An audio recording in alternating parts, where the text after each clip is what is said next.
ఆ చాప్టర్స్ ఒకసారి మీకు ఎక్స్ప్లెయిన్ చేయడానికి ఈ వీడియోలో ట్రై చేస్తాను.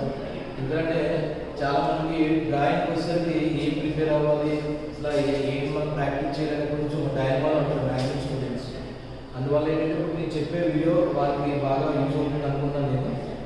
అండ్ మనకి ఇంజనీరింగ్ డ్రాయింగ్ వచ్చేసరికి అందరికీ కామన్ సబ్జెక్ట్ కోడ్ 117 అందరికీ కామనే, ఏ బ్రాంచ్ అయినా. ఇందులో టోటల్గా మనకు 11 చాప్టర్స్ ఉంటాయి. కాబట్టి ఈ వీడియో వచ్చేసరికి మాత్రం ఎక్స్పెషల్లీ జస్ట్ పాస్ అయితే చాలు, ఒక 40 లేదా 35 మధ్యలో మార్క్స్ వస్తే చాలు అనుకున్న వాళ్ళకి మాత్రమే ఈ వీడియో అనేది యూజ్ అవుతుంది. అంతేగాని నేను అవుట్ స్కోర్ చేసుకున్నాము, ఇంకా అబౌవ్ 50 మార్క్స్ తెచ్చుకున్నాం అంటే మాత్రం అవుతుంది. That first point. Second point వచ్చేసరికి మనకి ఈ ఇంజనీరింగ్ డ్రాయింగ్ వచ్చేసరికి మనకి ఇంజనీరింగ్ డ్రాయింగ్ వచ్చేసరికి టోటల్గా 60 మార్క్స్. ఫైనల్ పేపర్లో మీకు 60 మార్క్స్ అనేది పేపర్ అనేది ఇస్తారు. 60 మార్క్స్ మీరు పాస్ అవ్వాలంటే 30 మార్క్స్ అవ్వాలి. పాస్ మార్క్స్ వచ్చేసరికి 30 మార్క్స్. కాబట్టి 30 or 30 అబౌవ్ అనేది తెచ్చుకోవడానికి మనం టోటల్గా 11 చాప్టర్స్ ప్రిపేర్ అవ్వకుండా అందులో కొన్ని చాప్టర్స్, కొన్ని ఈజీగా ఉండేవి ఇంపార్టెంట్ చాప్టర్స్ మాత్రమే నేను ఇక్కడ బోర్డు మీద రాస్తాను. అందులో ఫస్ట్ వన్ లెటరింగ్. మళ్ళీ తర్వాత ఒక్కొక్క చాప్టర్ గురించి మామూలుగా డీటెయిల్ రివ్యూ ఇస్తాను. ఫస్ట్ ఈ చాప్టర్ చూడండి. లెటరింగ్ నుంచి మనకు ఒక షార్ట్ వస్తుంది, అది 5 మార్క్స్. తర్వాత డైమెన్షనింగ్ ప్రాక్టీస్ కూడా ఇది కూడా ఒక షార్ట్ 5 మార్క్స్. జామెట్రిక్ కన్స్ట్రక్షన్ అనేది మనకి ఇందులో ఒక షార్ట్ ఒక ఎస్ఏ క్వశ్చన్ కూడా కవర్ అవుతుంది, రెండు కూడా కవర్ అవుతుంది. అంటే ఒక 5 మార్క్స్ క్వశ్చన్, ఒక 10 మార్క్స్ క్వశ్చన్ కవర్ అవుతుంది, 15 మార్క్స్ వస్తుంది నుంచి. నెక్స్ట్ మనకి సెక్షన్ ఏలో 4 షార్ట్స్ ఉంటాయి. ఆ 4 షార్ట్స్ ఫస్ట్ 3 షార్ట్స్ వస్తుంది lettering, dimensioning practice, geometric construction. 4th short కోసం మీరు projection of points, projection of planes, lines, auxiliaries, అంటే 4th షార్ట్ కోసం 4 టాపిక్స్ మీరు ప్రిపేర్ అవ్వాలి. ఆ 4 టాపిక్స్లో మోస్ట్ ఇంపార్టెంట్ టాపిక్ వస్తుంది ఆక్సిలరీస్. ఎస్పెషల్లీ 4th షార్ట్ కోసం మాత్రం మిగతా అన్ని ప్రిపేర్ అయ్యి టైం వేస్ట్ చేయకుండా ఓన్లీ ఈ ఆక్సిలరీ టాపిక్ మాత్రం ప్రిపేర్ అవ్వండి. మ్యాక్సిమం 90% ఈ టాపిక్ నుంచే 4th షార్ట్ అని మనకి మ్యాక్స్ ఇస్తారు. కాబట్టి లక్కీగా మనకి ఈ ఆక్సిలరీస్ నుంచి ఇస్తే 5 మార్క్స్ కవర్ అవుతుంది. అండ్ ఎస్ఐ క్వశ్చన్ వస్తే ఇక్కడ మనకి ఆల్రెడీ జామెట్రిక్ కన్స్ట్రక్షన్ ఒక ఎస్ఐ క్వశ్చన్ కవర్ అవుతుంది 10 మార్క్స్.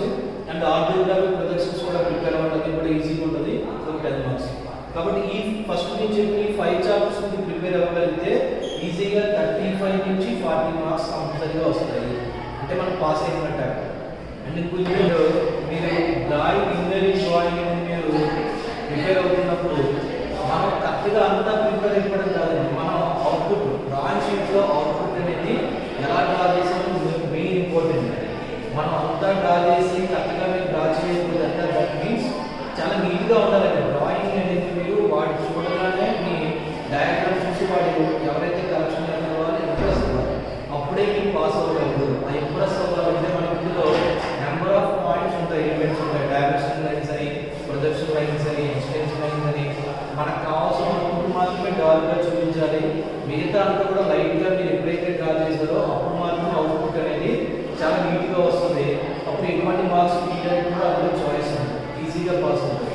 అందువల్ల మీరు తక్కువ ప్రిపేర్ అయినా సరే పర్ఫెక్ట్గా ప్రిపేర్ అవ్వడానికి ట్రై చేయండి. ఓకే, అంటే perfect means neatness and main important neatness కూడా. ఇవన్నీ ప్రిపేర్ అయిన తర్వాత ఒకవేళ మీకు ఎనఫ్ టైం ఉంటే ఈ పక్కన రాసిన ఈ 6th లో ఏదైనా ఒక చాప్టర్ మీరు చూస్ చేసుకోండి. అది ప్రొజెక్షన్ ఆఫ్ సాలిడ్స్ అవ్వచ్చు, డెవలప్మెంట్స్ ఆఫ్ సాలిడ్స్ అవ్వచ్చు, సెక్షన్ ఆఫ్ సాలిడ్స్ అవ్వచ్చు, ఐసోమెట్రిక్ ప్రొజెక్షన్స్ అవ్వచ్చు. వీటిలో ఏదో ఒక టాపిక్. అంటే అప్పుడు మనం ఈ 4 చాప్టర్స్లో ఒక టాపిక్ ప్రిపేర్ అవ్వడం వల్ల అదొక 10 మార్క్స్ కూడా యాడ్ అవుతుంది. కాబట్టి టోటల్గా మీరు ఒక 45 నుంచి 50 మార్క్స్ ప్రిపేర్ అంటే మనం టోటల్గా చూసుకోవాలి. అంటే మనం సేఫ్ సైడ్ అన్నమాట.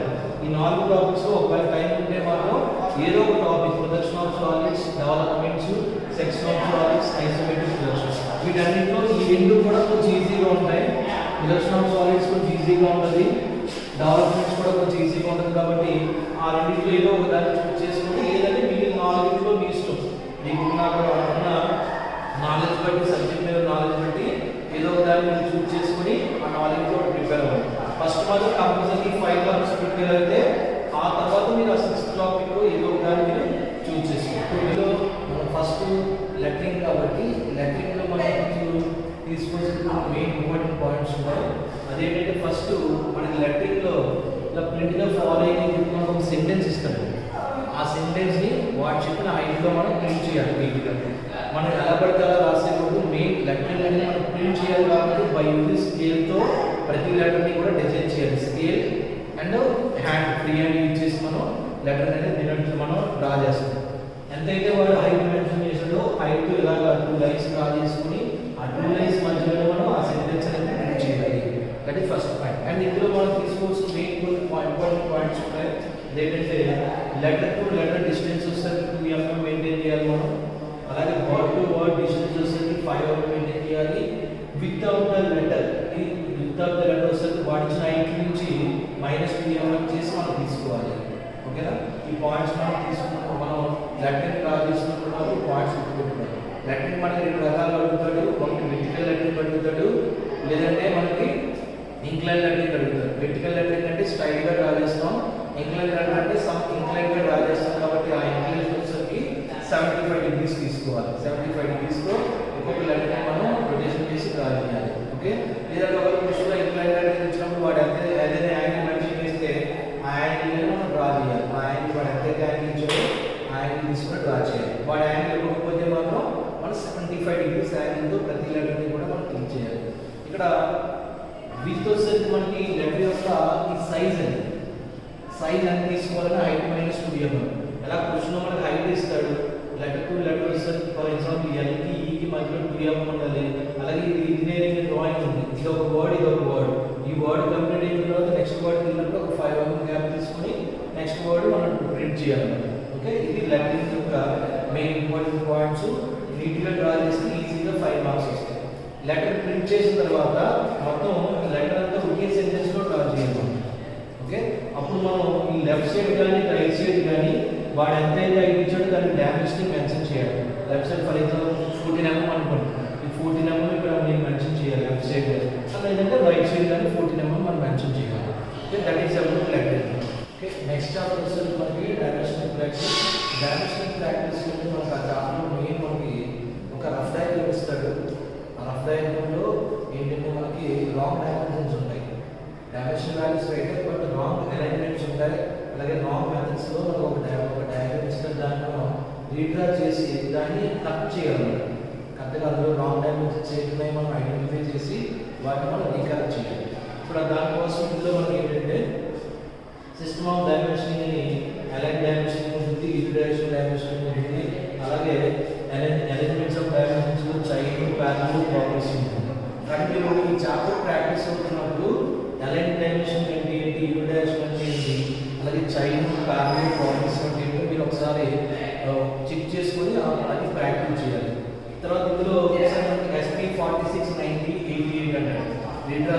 డయాగ్రామ్ అని చెప్పి ఇది ఇంకా కోడ్ మెయింటైన్ చేస్తారు.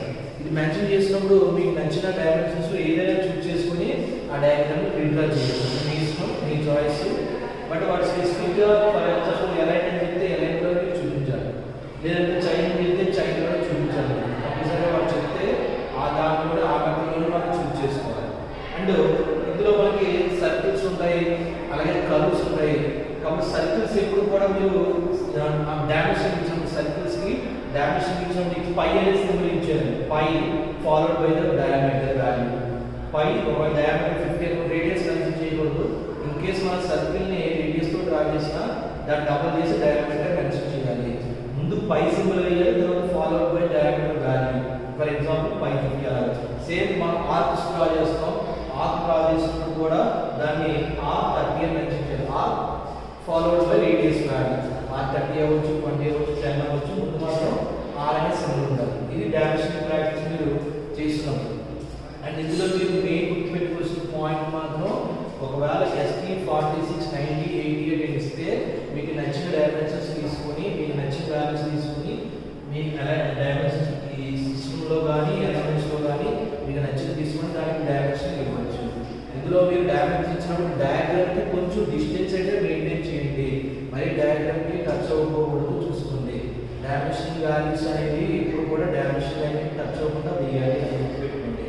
డయాగ్రామ్కి అసలు టచ్ అవ్వకూడదు. కొంచెం డిస్టెన్స్, మరీ డిస్టెన్స్ కాదు, మనం డ్రా చేసిన డయాగ్రామ్కి డైమెన్షన్స్కి కొంచెం డిస్టెన్స్ మెయింటైన్ చేయాలి. ఎక్స్టెన్స్ లైన్స్ ఉండాలి, యావరేజ్ ఉండాలి, డైమెన్షన్ లైన్ ఉండాలి. ఆ మూడు బట్టి మనం డైమెన్షన్స్ ఇస్తాం.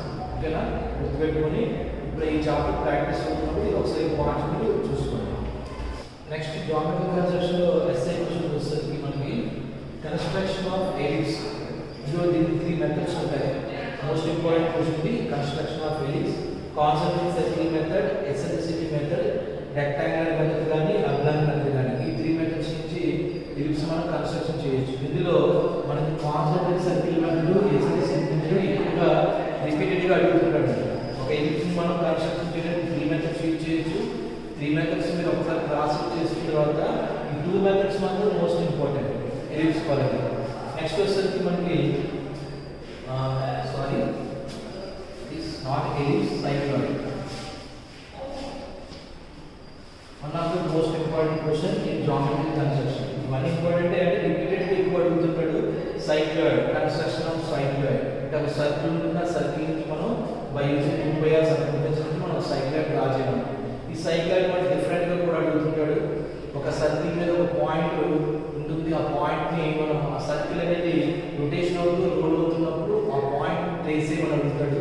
అది కూడా మనకి సైక్లాయిడ్ పాత్ని రిఫర్ చేస్తుంది కాబట్టి అదే కూడా అడగచ్చు. ఇదే సింపుల్గా రాదర్ సైక్లాయిడ్ ఆఫ్ అని సర్కిల్ డయాగ్రామ్ కన్సిడర్ చేస్తాం. తర్వాత ఎలిప్స్, దీని ఒక డెవలప్మెంట్ కూడా అడుగుతాడు. సిలిండ్రికల్ ఎలిప్స్ అన్న ఎలిప్స్ అన్న ఉంటే తర్వాత నెక్స్ట్ వచ్చేసరికి ఇన్వల్యూషన్. ఇన్వల్యూషన్లో మనకు టోటల్గా మనకు 5 ఉంటాయి. Triangular involute, square involute, pentagon involute, hexagon involute, circle involute. ఇందులో ఈ రెండు ఎక్కువగా అడుగుతాడు. Most important circle involute, hexagon involute. మిగిలిన కూడా ఒకసారి మీరు మిగిలిన కూడా ప్రాక్టీస్ చేయండి. వీటితో పాటు టాంజెంట్స్ అడుగుతాడు. అంటే ఎలిప్స్ డ్రా చేస్తారు, దానికి టాంజెంట్ నార్మల్ డ్రా చేయమని అడుగుతాడు. ఇక్కడ ఇవన్నీ కూడా కలుసే కాబట్టి ఎక్సెప్ట్ ఎలిప్స్ తప్ప మిగతా కూడా టాంజెంట్స్ అడుగుతాడు. ఎలిప్స్కి టాంజెంట్ నార్మల్ డ్రా చేయమన్నాడు, సైక్లాయిడ్కి టాంజెంట్ నార్మల్ డ్రా చేయమని అడుగుతాడు. అలాగే ఇన్వల్యూషన్ ప్రతిదానికి కూడా టాంజెంట్ నార్మల్ కూడా ఉంటుంది. వీటిలో మీరు డ్రా చేసినప్పుడు ఇవన్నీ కూడా కర్వ్స్ కాబట్టి ఒకవేళ మీకు మార్కెట్లో ఒకవేళ మీకు ఫ్రెంచ్ స్కేల్స్ దొరికితే, ఓకే, ఆ ఫ్రెంచ్ స్కేల్స్ అంటాం కానీ ఆ ఫ్రెంచ్ స్కేల్స్ మీకు దొరికితే మనం ఫ్రెంచ్ కర్వ్స్, ఆ ఫ్రెంచ్ స్కేల్, ఆ ఫ్రెంచ్ కర్వ్స్ దొరికితే ఒకసారి మార్కెట్లో కొనుగోలు ట్రై చేయాలి. అక్కడ పాత మీరు ఆ కర్వ్తో చాలా నీట్గా కావచ్చు. మనం ఫ్రీ హ్యాండ్తో జాయిన్ చేయడానికి ఆ ఫ్రెంచ్ కర్వ్స్ ఇచ్చేసి జాయిన్ చేయడం చాలా డిఫరెన్స్ ఉంటుంది. అందులో చాలా నీట్గా వస్తుంది. అండ్ కర్వ్ డ్రా చేసినప్పుడు ఒకే లైన్లో రావాలి. చాలా మంది ఏంటంటే ఇలా డార్క్గా డ్రా చేస్తుంటారు. అలా డార్క్గా డ్రా చేయకుండా ఒకే లైన్లో సింగిల్గా డార్క్గా రావాలి. అది ఏదైనా సరే, ఓకే, ఆ విధంగా ప్రాక్టీస్ చేయండి. ఒకవేళ మీకు మార్కెట్లో దొరికితే ఫ్రెంచ్ కర్వ్స్ కొనుక్కొని అవి డ్రా చేయడానికి ట్రై చేయడానికి కూడా కర్వ్స్ ఎస్ఐ క్వశ్చన్స్ ఇవన్నీ కూడా ప్రిపేర్ అయితే ఈజీగా 10 మార్క్స్ స్కోర్ చేయొచ్చు. That is about geometrical constructions. Okay, next chapter వచ్చేసరికి జామెట్రికల్ కన్స్ట్రక్షన్. ఈ చాప్టర్ 15 మార్క్స్ వస్తాయి. ఒక షార్ట్, ఒక ఎస్ఐ క్వశ్చన్ కవర్ అవుతుంది. ముందు షార్ట్స్ పరంగా మీరు ఏమేమి చూసుకోవాలో ఒకసారి చెప్తాను కదండి. ఫస్ట్ వచ్చేసరికి divide A line into number of equal parts. ఒక లైన్ వేస్తాడు, ఆ లైన్ని వాడు ఎన్నైతే పార్ట్స్ ఈక్వల్ పార్ట్స్ చేయాలో అది పార్ట్స్ చేయాలి. ఈ కాన్సెప్ట్ ఆల్రెడీ మీ అందరికీ తెలిసిందే. మన జామెట్రికల్ కన్స్ట్రక్షన్ ఎక్కువసార్లు యూజ్ చేస్తుంది. Second question, draw A tangent to a circle from out side point. ఒక సర్కిల్ ఇస్తాడు, ఆ సర్కిల్ నుంచి ఒక పాయింట్ సమ్ డిస్టెన్స్ మెన్షన్ చేస్తాడు. ఆ పాయింట్ నుంచి మనం ఒక సర్కిల్ ట్యాంజెంట్ డ్రా చేయాలి. 2 ట్యాంజెంట్స్ వస్తాయి. అలాగే internal tangent to unequal circles. 2 unequal radius circles ఇస్తాడు. దానికి ఇంటర్నల్ ట్యాంజెంట్స్ ఉంటాయి, ఎక్స్టర్నల్ ట్యాంజెంట్స్ ఉంటాయి. ఇంటర్నల్ ట్యాంజెంట్ డ్రా చేయమన్నప్పుడు R1+R2 ఫార్ములా ఇచ్చేస్తాం. ఎక్స్టర్నల్ ట్యాంజెంట్ R1-R2 ఫార్ములా ఇచ్చేసి మన internal tangents, external tangents draw చేస్తాం. ఇవన్నీ కూడా మోస్ట్ ఇంపార్టెంట్. ఈ రెండు కూడా ఇంటర్నల్ ట్యాంజెంట్స్, ఎక్స్టర్నల్ ట్యాంజెంట్స్ ఎక్కువ అడుగుతుంటాడు. అలాగే ఎప్పుడప్పుడు వేరుగా ఇంటర్నల్, ఎక్స్టర్నల్ ట్యాంజెంట్స్ ఆర్క్స్ అడుగుతాడు. ఇవన్నీ కూడా మనం ఆల్రెడీ క్లాస్ రూమ్లో కవర్ చేసింది, సిలబస్లో కవర్ చేసినవన్నీ కూడా మీరు ఒకసారి చెక్ చేసుకుని ఈజీగా డ్రా చేయాలి. అలాగే నెక్స్ట్ వచ్చేసి పారాబోలా డ్రా చేయమంటాడు. That is one of important question, parabola. ఈ క్వశ్చన్ కూడా మనకు ఎలా ఇస్తారంటే లైక్ ఫిజిక్స్ క్వశ్చన్ లాగా ఒక స్టోన్ త్రో చేస్తే ఆ స్టోన్ అనేది సమ్ హైట్ రీచ్ అయ్యి సమ్ డిస్టెన్స్లో ఫాలో అయ్యి తీసుకుంటూ ఆ స్టోన్ యొక్క పాత్ ట్రేస్ చేయమంటారు. ఆ స్టోన్ యొక్క పాత్ ట్రేస్ చేస్తే ఆటోమేటిక్గా పారాబోలా షేప్లో వస్తుంది. కాబట్టి ఆ పారాబోలాని డ్రా చేయమంటారు. Next rectangle hyperbola. Okay, next ఇది కూడా important. Construction of polygons. Polygons అంటే మీనింగ్ ఏంటంటే పెంటాగన్, హెక్సాగన్, హెప్టాగన్, ఆక్టాగన్ వాటన్నిటిని కూడా మనం పాలిగన్స్ అంటారు. ఆ పాలిగన్స్ మీరు కన్స్ట్రక్షన్ చేయడానికి మనకి డిఫరెంట్ టైప్స్ ఆఫ్ మెథడ్స్ ఉంటాయి. ఒకటి general method by using quadratic స్కేల్తో మనం పెంటాగన్లో యాంగిల్స్, హెక్సాగన్లో యాంగిల్స్ యూజ్ చేసుకుని మనం వాటిని పాలిగన్స్ని డ్రా చేస్తాం. నెక్స్ట్ జనరల్ మెథడ్ కాకుండా మనకి జనరల్ మెథడ్ అని ఉంటుంది. ఆ జనరల్ మెథడ్ అనేది ఆల్రెడీ ఒకే సర్కిల్లో మనం నెంబర్ ఆఫ్ పాలిగన్స్ మనం డ్రా చేయగలం. సర్కిల్ బేస్ చేసుకుని ఆకాశం కూడా ఉంటుంది. తర్వాత semi circle method, trial and error method ఉంటుంది. కాబట్టి ఆ 3 మెథడ్స్లోని కూడా ఒక డయాగ్రామ్ ప్రాక్టీస్ చేయడానికి ట్రై చేయండి. ఓకే, స్పెసిఫిక్గా మెథడ్ చెప్తే మాత్రం ఆ మెథడ్లో డ్రా చేయాలి. ఏ మెథడ్ చెప్పలేదంటే మాత్రం మీకు నచ్చిన మెథడ్లో ఆ పాలిగన్స్ మీరు డ్రా చేయొచ్చు. నెక్స్ట్ వచ్చేసరికి 9th వన్, లాస్ట్ 2 టైమ్స్ నుంచి ఎక్కువ అడుగుతున్నాడు ఈ question. Inscribe pentagon or a polygon. ఏదైనా గురించి పెంటాగన్ అవసరం వస్తుంది. పాలిగన్ ఏ సర్కిల్ అంటే ఒక సర్కిల్లో మనం పెంటాగన్ కానీ, హెక్సాగన్ కానీ, లేకపోతే హెప్టాగన్ కానీ, ఆక్టాగన్ కానీ మనం డ్రా చేయగలగాలి ఒక సర్కిల్. ఇవన్నీ కూడా మనం ఆల్రెడీ రెగ్యులర్ క్లాస్ డిస్కస్ చేసాం కాబట్టి వన్స్ మీరు క్లాస్ చేసుకుంటే okay. Those are the important questions from shorts geometrical construction. Okay, next topic వచ్చేసరికి మనకి ఆర్థోగ్రాఫిక్ ప్రొజెక్షన్స్. ఈ ఆర్థోగ్రాఫిక్ ప్రొజెక్షన్ కాన్సెప్ట్ ఏంటంటే మనకు ఒక 3D ఆబ్జెక్ట్ ఇస్తాడు. దాన్ని మనం ఐసోమెట్రిక్ ఆబ్జెక్ట్ అంటాం. ఆ 3D ఆబ్జెక్ట్ని మనం front view, top view, side view draw చేయాలి. Front view, top view, side view. Front వ్యూకి అదర్ నేమ్ ఎలివేషన్, టాప్ వ్యూకి other name plan, side view అంటే సైడ్ వ్యూ. అంటే క్వశ్చన్లో draw the front view, top view, side view అని అడుగుతాడు. లేదంటే draw the elevation, plan and side view అని అడుగుతాడు. అంటే వాడు ఇచ్చిన 3D ఆబ్జెక్ట్ బట్టి ఫ్రంట్ వ్యూ అనేది ఎట్ సైడ్ ఉందో మనం ముందు డిసైడ్ అవ్వాలి. అంటే ఎట్ సైడ్ ఉందా మీన్స్ రైట్ సైడ్ ఉందా, లెఫ్ట్ సైడ్ ఉందా డిసైడ్ అవ్వాలి. అంటే దానికి వాడి సింపుల్ ఒక్కొక్కసారి ఏంటంటే యారో మార్క్స్ ఇస్తారు. వాడు ఇచ్చిన యారో మార్క్ ఇచ్చినప్పుడు మనం ఆ యారో మార్క్ డైరెక్షన్ మన ఫ్రంట్ వ్యూకి తీసుకోవాలి. ఓకే, ఒకవేళ యారో మార్క్ ఇవ్వకపోతే మాత్రం ఐస్ డైమెన్షన్ ఎటు పక్క అయితే ఉందో ఆ సైడ్ మనం ఫ్రంట్ వ్యూని ట్రీట్ చేస్తాం. అంటే ఐస్ డైమెన్షన్ అంటే మనకి మొత్తం 3 డైమెన్షన్స్ ఉంటాయి. లెంత్ 3D ఆబ్జెక్ట్ కాబట్టి లెంత్, బ్రెత్, వైట్ ఉంటుంది. అందులో ఐస్ డైమెన్షన్ మనం లెంత్ కింద కన్సిడర్ చేస్తాము. ఆ లెంత్ దాన్ని మనం ఫ్రంట్ వ్యూ తీసుకుంటాం. యారో ఇవ్వకపోతే యారో ఇస్తే మాత్రం వాడు చెప్పిన డైరెక్షన్ ఫ్రంట్ వ్యూ ట్రీట్ చేసుకోవాలి. ఒకవేళ రెండు సైడ్స్ కూడా మనకి డైమెన్షన్స్ ఈక్వల్గా ఉన్నాయి అనుకోండి. అంటే ఫర్ ఎగ్జాంపుల్ లెంత్ 50 ఉంది, బ్రెత్ కూడా 50 ఉంది, యారో కూడా ఇవ్వలేదు వాడు. అప్పుడు మీరు ఏం చేస్తారంటే మీకు నచ్చిన డైరెక్షన్ ఫ్రంట్ వ్యూ తీసుకోండి. యారో ఇవ్వకపోతే 2 డైమెన్షన్స్ ఈక్వల్గా ఉన్నప్పుడు కంపల్సరీగా వాడు యారో ఇస్తాడు. యారో ఇచ్చినప్పుడు మాత్రం మీరు ఆ డైరెక్షన్ మీరు ఫ్రంట్ వ్యూ కింద కన్సిడర్ చేస్తారు. అండ్ ఫ్రంట్ వ్యూ క్వశ్చన్లో లెఫ్ట్ సైడ్ ఉంటే మీరు ఆన్ షీట్లో డ్రా చేసిన రైట్ సైడ్ డ్రా చేయాలి. ఒకవేళ ఆ క్వశ్చన్లో రైట్ సైడ్ అంటే మీరు ఆన్ షీట్లో డ్రా చేసిన లెఫ్ట్ సైడ్ డ్రా చేయాలి. అండ్ ఇందులో ఫ్రంట్ వ్యూలో మీరు డ్రా చేసినప్పుడు లెంత్, హైట్ తీసుకుంటాము. అండ్ టాప్ వ్యూలో లెంత్, బ్రెత్ కన్సిడర్ చేస్తాము. సైడ్ వచ్చేసరికి బ్రెత్, హైట్. ఆ విధంగా 3 రెక్టాంగిల్ బాక్సెస్ డ్రా చేసి ఆ రెక్టాంగిల్ బాక్సెస్లో వాడి ఇచ్చిన వ్యూని మనం డ్రా చేయాలి. Front view, top view, side. కంపల్సరీగా డైమెన్షన్స్ అయితే క్లియర్గా ఇవ్వాలి. ఏ డైమెన్షన్ మిస్ చేయకూడదు. ఆ ఫ్రంట్ వ్యూ డ్రా చేసిన దాని పక్కన ఎలివేషన్ కానీ ఫ్రంట్ వ్యూ కానీ క్లియర్గా రాయాలి. అలాగే టాప్ వ్యూ కింద ప్లాన్ కానీ టాప్ వ్యూ కానీ క్లియర్గా రాయాలి. సైడ్ వ్యూ అది క్వశ్చన్లో అది ఏ సైడ్ వ్యూ అయితే రాయాలి. క్వశ్చన్లో లెఫ్ట్ సైడ్ ఉంటే లెఫ్ట్ సైడ్ వ్యూ అని రాయాలి. రైట్ సైడ్ ఉంటే రైట్ సైడ్ వ్యూ అని కంపల్సరీగా మెన్షన్ చేయాలి. Okay, that is about orthographic projection. ఇది కొంచెం ఈజీగా ఉంటుంది. ఎందుకంటే 3D ఆబ్జెక్ట్లోనే ఆన్సర్ ఉంటుంది కాబట్టి మనం దాన్ని కొంచెం ఈజీగా మీరు 1 or 2 డయాగ్రామ్ ప్రాక్టీస్ చేస్తే ఈజీగా మనం దీని నుంచి 10 మార్క్స్ అయితే స్కోర్ చేయగలం. ఫైనల్గా డ్రాయింగ్లో మీరు గుర్తుపెట్టుకోండి, పాస్ అవ్వాలంటే మాత్రం తక్కువ టాపిక్స్ ప్రిపేర్ అవుతున్నారు కాబట్టి నీట్గా డ్రా చేసి ఈజీగా పాస్ అవుతారు. నీట్గా డ్రా చేయకపోతే మాత్రం మీరు ఎంత కరెక్ట్గా డ్రా చేసినా సరే మాత్రం పాస్ అయితే అవ్వదు. నీట్నెస్ అనేది కంపల్సరీగా ఉండాలి. అన్ని డైమెన్షన్స్ ఎంఎంలో ఉండాలి. కంపల్సరీగా డైమెన్షన్స్ అనేవి మెన్షన్ చేయండి. డయాగ్రామ్లో ఎక్కడ కూడా ఎంఎం రాయకుండా లాస్ట్లో టైటిల్ బాక్స్ ఉంది. ఆ టైటిల్ బాక్స్లో మాత్రమే మీరు ఆల్ డైమెన్షన్స్ ఎంఎం అని రాస్తారు. పిన్ నెంబర్ అనేది ఎక్కడ కూడా షీట్ మీద ఎక్కడ కూడా మెన్షన్ చేయకూడదు. మీ తాలూకు పిన్ నెంబర్ ఏదైతే పిన్ నెంబర్ ఉంటుందో ఆ పిన్ నెంబర్ షీట్లో ఎక్కడ రాయవద్దు. దానికోసం ఆల్రెడీ ఓఎంఆర్ షీట్ మీకు ఇస్తారు. ఆ ఓఎంఆర్ షీట్లోనే మీ పిన్ నెంబర్ అనేది ఉంటుంది కాబట్టి డ్రాయింగ్ షీట్లో ఎటువంటి పిన్ నెంబర్ అనేది రాయకూడదు. అది మాత్రం గుర్తుపెట్టుకోండి. Both front and back side margins అయితే కొట్టాలి. కంపల్సరీ మార్జిన్స్ మెయింటైన్ చేయండి. మీ రిప్రజెంటేషన్ నీట్గా ఉంటే ఈజీగా పాస్ అవుతారు, అది మాత్రం గుర్తుపెట్టుకోండి. ఓకే, మిగతా ఎక్కువగా స్కోర్ చేయాలనుకున్న వాళ్ళు ఈ చాప్టర్స్ కాకుండా మిగతా చాప్టర్స్ కూడా ప్రిపేర్ అవ్వండి, ఈజీగా మీరు స్కోర్ చేయగలుగుతారు. ఓకే, తర్వాత ఆక్సిలరీస్ అనే టాపిక్ ఉంటుంది. ఆక్సిలరీ ఆల్రెడీ మీకు చెప్పింది. ఆక్సిలరీ అనేది మనం ఏంటంటే ఇంక్లైన్ సర్ఫేస్ని ఇంక్లైన్ స్లోప్కి యాడ్ చేస్తాం. ఏదైతే ఇంక్లైన్ స్లోప్ ఉందో ఆ ఇంక్లైన్ స్లోప్ నుంచి వచ్చిన ఫ్రంట్ వ్యూ టాప్ ఇవ్వచ్చు, లేదంటే సైడ్ ఇవ్వచ్చు, అది తీసుకెళ్ళి మనం ఆక్సిలరీకి యాడ్ చేయాలి. Okay, auxiliary already important question మీకు ఇచ్చాను కాబట్టి ఆ క్వశ్చన్స్ నుంచి ప్రాక్టీస్ చేయడానికి ట్రై చేయండి. ఓకే, అండ్ ఫైనల్గా మళ్ళీ చెప్పే పాయింట్ నీట్గా డ్రా చేయండి, ఈజీగా పాస్ అవుతారు. All the best.